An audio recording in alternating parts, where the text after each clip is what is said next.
और अब खबरों में आगे बढ़ते हुए बात कर लेते हैं सबसे स्वच्छ शहर यानी इंदौर की। दरअसल इंदौर में दूषित पानी से जुड़ी ये बड़ी खबर है। बताया ये जा रहा है कि पाइपलाइन में लीकेज से पेयजल में दूषित पानी मिला। पानी के पीने के बाद से कई लोग बीमार पड़े और उसके बाद इसमें बताया जा रहा है कि पीने के पानी में फीकल बैक्टीरिया मिला है, जिस वजह से लोगों को अलग अलग तरीके की परेशानियां हुई, वो बीमार पड़े, लोगों की जानें गई। इंदौर में जानलेवा बैक्टीरिया से अब तक लगभग 14 से 15 मौतें हो चुकी हैं और मानव अधिकार आयोग ने इस मामले को लेकर के रिपोर्ट मांगी है। लैब जांच में सामने आया कि दूषित पानी पीने की वजह से लोगों को बीमार होना पड़ा, उन्हें अस्पताल जाना पड़ा। उसमें से कई लोगों की जान गई और अभी भी कई लोगों की जान अधर में लटकी हुई है।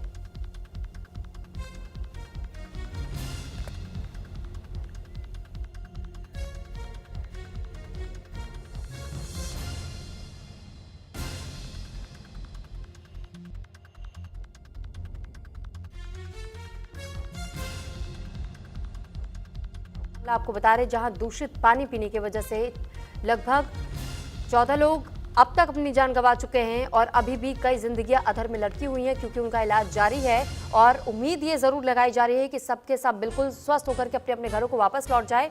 अब तक 1400 लोगों की जानकारी मिली है जो कि अभी भी अस्पताल में भर्ती हैं।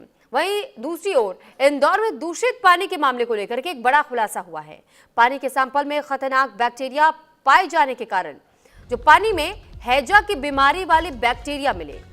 इंदौर में अब तक 80 सैंपल की जांच की जा चुकी है और ये जानकारी आपको दे रहे हैं कि जो फीकल बैक्टीरिया मिला है, इसके वजह से हैजा जैसी बीमारी होती है, जिस वजह से कई लोग बीमार पड़े। कुछ लोगों को जहां उल्टियों की समस्या हो रही थी, कुछ लोगों को दस्त लग रहे थे, तो वहीं कुछ लोगों को डिहाइड्रेशन का सामना भी करना पड़ा, जिसके बाद जब उनकी तबीयत ज्यादा बिगड़ती चली गई तो फिर कई लोगों की इसमें अब तक जाने गई है। यहां तक कि एक 6 महीने की बच्ची की भी जान गई है। तो फिलहाल ये जानकारी आपको दे रहे हैं कि किस तरीके से इस वक्त इंदौर में कई लोग दूषित पानी पीने की वजह से बीमार पड़ रहे हैं। इंदौर में दूषित पानी मामले को लेकर के एक और बड़ी खबर आपको बता दें कि दूषित पानी मामले में आज हाईकोर्ट में सुनवाई। प्रशासन की रिपोर्ट पेश करने का आदेश जारी किया गया है। मुख्य सचिव को नोटिस देकर के जवाब मांगा गया है। हाईकोर्ट में स्टेटस रिपोर्ट सरकार सौंपेगी।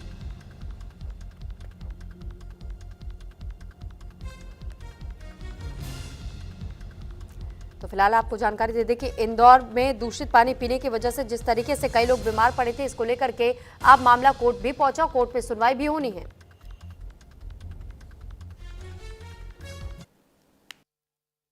संभावना थी कि पानी में सीवरेज का पानी मिला हुआ है, वो कंटेमिनेट है और इसलिए उसका ट्रीटमेंट पहले से चालू था और अभी भी वही ट्रीटमेंट चल रहा है। सीवरेज का पानी है जो मुझे लगता है कि चौकी के पास जो हमें साइन मिला वो वहाँ पर वही स्थान सबसे प्रमुख है। बाकी भी हम 100% चेक करेंगे। कम से कम इसमें 8-10 दिन लगेंगे पूरे कॉलोनी को पूरा की पूरा माइक्रो चेकिंग के लिए। उन्होंने बोला था कि कुल 8 डेथ हुई है इनके हिसाब से, जिसमें 2-3 नेचुरल है और बाकी अगर उनका क्लेम होगा उनके ट्रीटमेंट में, अगर इस प्रकार के डॉक्टर बताएंगे कि ये कंटेमिनेटेड पानी के कारण हुई है, तो उनको भी उसी प्रकार से ट्रीट करेंगे जैसे सामान्य।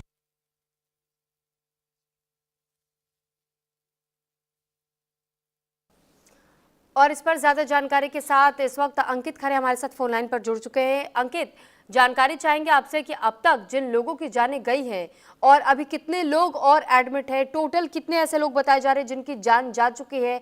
क्या 14 से आंकड़ा बढ़कर 15 हो चुका है? इसकी पुष्टि कर दी गई है?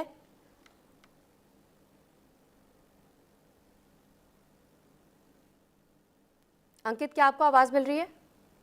जी आवाज आ रही है। आपको मेरी आवाज आ रही है? हेलो जी जी जी। तो मैं लगातार आपको बता दूं, कल से जो है वो काफी हद तक सुधार भी है और रिपोर्ट भी आप हो चुकी है, जिसमें पानी का तो जो आपको सैंपल्स दिए गए थे उसमें रिपोर्ट भी क्लियर हो चुकी है कि किस कारण से ये पानी का दूषित पानी मिला हुआ है उसके अंदर, और लोगों को जैसी बीमारी का ना करना पड़ रहा है। लेकिन कल से काफी हद तक आज सुधार है और अभी मौतों का आंकड़ा जो है वो 14 ही पहुंच है। जी। साथ ही जो लोग अब तक बीमार बताए जा रहे हैं उनकी सेहत में क्या पहले से थोड़ा भी सुधार दिखाई दे रहा है? काफी हद तक सुधार है और काफी लोग डिस्चार्ज होके भी घर आए हुए हैं। जो अलग अलग हॉस्पिटल्स में थे, काफी हद तक जो हॉस्पिटल से डिस्चार्ज भी बड़ी संख्या में लोग हो रहे हैं अब। ठीक है, एक तो सवाल बड़ी ये भी राहत है वाली खबर है। जी अंकित, सवाल ये भी कि पाइप में लीकेज था, जहरीला पानी इसमें मिल गया, इतने लोगों के घरों के भीतर तक वो पानी पहुंचा, इसमें 6 महीने की एक मासूम बच्ची की भी जान गई, लेकिन किसी को अंदाजा कैसे नहीं चला? क्योंकि ये तो जिम्मेदारियां पहले से तय होती है कि कौन सा डिपार्टमेंट किसको देखना है, कौन इसके लिए काम कर रहा है, ये टेंडर किसको दिया जा रहा है, तो जिम्मेदारी किसकी तय की जाए? कहीं ना कहीं प्रशासन की तो चूक रही है इसमें। जो कैलाश ने भी, आपने अगर वाइट सुनते होंगे तो उन्होंने भी कहा है कि कहीं ना कहीं प्रशासन की तो चूक रही है, और इसमें जो भी इस पर जांच चल रही है, इसमें भी जितने भी लोग दोषी पाए जाएंगे सबके खिलाफ कार्रवाई होगी। लगातार इस पर जांच अभी चल रही है, और जो स्पष्ट रूप से सामने आया है कि एक पब्लिक टॉयलेट का जो पाइपलाइन था वो नर्मदा पाइपलाइन में जो उससे ही पानी घरों तक पहुंचा है। ठीक है, साथ ही ये भी बताया जा रहा है कि इस एरिया को लेकर भी बहुत लंबे समय से ये संघर्ष जारी था कि जिसे ये टेंडर का काम दिया गया था, क्योंकि ऐसी भी खबरें मिल रही है कि 2 वर्षों से यहाँ पूर्व विधायक की ओर से भी इस बात की शिकायत की गई थी क्या महापौर में कि जो टेंडर दिया गया है यहाँ इस पानी की सप्लाई को लेकर के, उसमें भी कोई मिलीभगत है, कोई भ्रष्टाचार का मामला सामने आया है, ठीक से काम नहीं किया गया था जिस वजह से आसानी से पाइपलाइन डैमेज हुआ है, ऐसी कोई जानकारी? वैसे पब्लिक अगर रिएक्शंस देखा जाए तो पब्लिक का, अगर अपने फोन लाइन पे भी कल एक रहवासी वहां से जुड़े हुए थे भागीरथ से, उनका भी यही कहना है कि मैं लगातार यहाँ पे, हम यहाँ के पार्षद भी से लगातार हम संपर्क कर रहे थे, लेकिन कोई उनकी तरफ से मेरे को स्पष्ट मतलब क्लियर जवाब नहीं मिल रहा था। चलिए ठीक है अंकित, आप नजर बनाए रखिएगा। बहरहाल आपका फिलहाल के लिए बहुत धन्यवाद तमाम जानकारी हम तक पहुंचाने के लिए। लेकिन अभी देखिए, बार बार सवाल यही पूछा जा रहा है कि आखिर इंदौर में हो रही इन मौतों का जिम्मेदार कौन है। और अब आपको न्यूज रूम लिए चलते हैं, जहां मेरी सहयोगी निशा तिवारी इस वक्त हमारे साथ जुड़ चुकी हैं। निशा, जानकारी चाहेंगे आपसे कि जिस तरह ये सवाल उठ रहे हैं, इन सवालों के जवाब अब भी स्पष्ट नहीं हो पाए हैं कि आखिर इन मौतों का जिम्मेदार कौन होगा, और अभी भी ये आंकड़े भी बढ़ रहे हैं कि 14 मौतें, फिर 15 मौतें, और लोग अभी भी बीमार अस्पतालों में। बिल्कुल सुरभि, सवाल तो यहाँ पे सबसे बड़ा यही खड़ा होता है कि इन मौतों का जिम्मेदार आखिर कौन है। जनता यही सवाल कर रही है। वहीं आपको बता दें, कल तक मौत के आंकड़ा जो था वो 14 था, लेकिन अब मौत का आंकड़ा 15 हो चुका, और ये आंकड़ा बढ़ भी सकता है। 1400 से ज्यादा लोग इस पूरे मामले में प्रभावित हैं, 200 से ज्यादा लोग अस्पताल में हैं। जनता के मन में यही प्रश्न है कि आखिरकार जिम्मेदार कौन है। इंदौर जो कि साफ, स्वच्छ और सुंदर शहरों में इंदौर का नाम आता है, लेकिन वहां का पानी ही शुद्ध नहीं है। अब यहाँ पे कहीं ना कहीं देखा जाए तो अगर हम बात कर ले पेयजल बजट की, पेयजल बजट 2025-26 की, तो इसके ऊपर बड़े सवाल खड़े हो रहे हैं, क्योंकि पेयजल बजट में करोड़ों रुपए आते हैं, लेकिन करोड़ों रुपए खर्च करने के बाद भी जब इंदौर की जनता को स्वच्छ पानी नहीं मिलता तो क्या होगा। भागीरथपुरा का ये पूरा मामला बताया जा रहा है। कैलाश विजयवर्गीय जो कि वहां से विधायक हैं और बीजेपी के कद्दावर नेता भी माने जाते हैं, लेकिन उन्हीं के क्षेत्र में, उन्हीं के एरिया में 15 लोगों की मौत हो गई। सबसे बड़ा सवाल यही है सुरभि। ठीक है निशा, साथ ही साथ ये भी हमने देखा है कि ये भी दावा किया जा रहा है कि लोगों से पहले तो वहां पर ये कहा गया था कि उनके लिए तमाम व्यवस्थाएं की जाएंगी, फिर ऐसे भी मामले कुछ सामने आए कि उनसे 50,000 रुपए लिए गए, उनके तीमारदारों की ओर से 50,000 रुपए लेकर के उसके बाद पेशेंट्स को एडमिट किया जाना था। रिफंड को लेकर के सवाल भी पूछे जाने लगे कि आखिर ये रीइंबर्समेंट कब तक हो पाएगा। तो ये जो इस वक्त मिली जुली जो पॉलिसीज दिखाई दे रही हैं, आखिर ये कैसे संभव हो पा रहा है? यानी जो भ्रष्टाचार को लेकर भी सवाल खड़े हो रहे हैं कि जिसको टेंडर दिया जाना था पेयजल बजट में से इस पाइपलाइन को दुरुस्त करने के लिए, अगर ये पहले हो गया होता तो इस तरीके की व्यवस्था ना देखने को मिलती, लोग बीमार ना पड़ते, लोगों की जानें ना जाती। देखिए सुरभि, यहाँ पे भ्रष्टाचार तो साफ दिख रहा है, क्योंकि बजट करोड़ों का आवंटित होता है, पास होता है, किसके लिए? जनता के लिए, जनता की सुरक्षा के लिए, जनता की मूलभूत आवश्यकताओं को पूरा करने के लिए।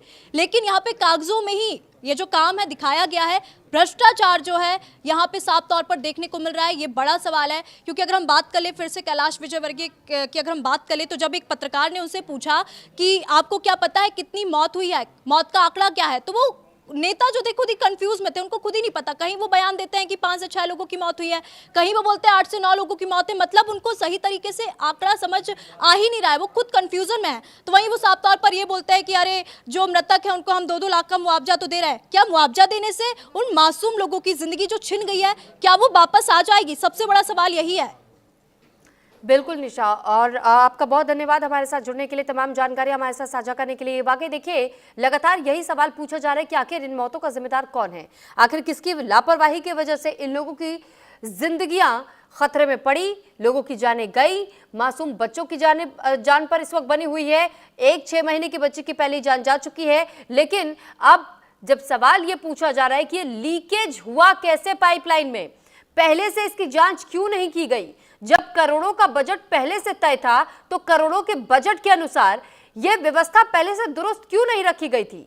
और इसी वजह से अब भ्रष्टाचार को लेकर भी सवाल खड़े हो रहे हैं कि इसमें किस किस की मिलीभगत सामने आएगी।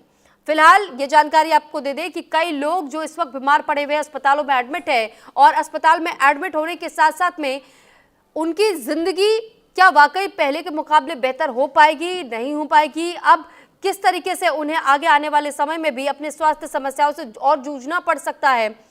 लेकिन जो सवाल इस वक्त दिखाई देते हैं इर्द गिर्द कि आखिर जो आम जनता यहां त्रस्त हुई इस दूषित पानी को पीकर, वो आखिर आप किस पर भरोसा करें?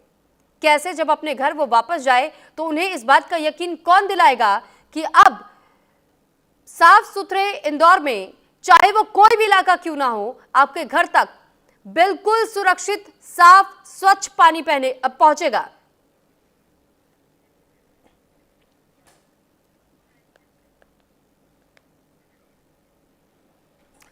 और इसी के साथ फिलहाल इस बुलेटिन में इतना ही। नमस्कार।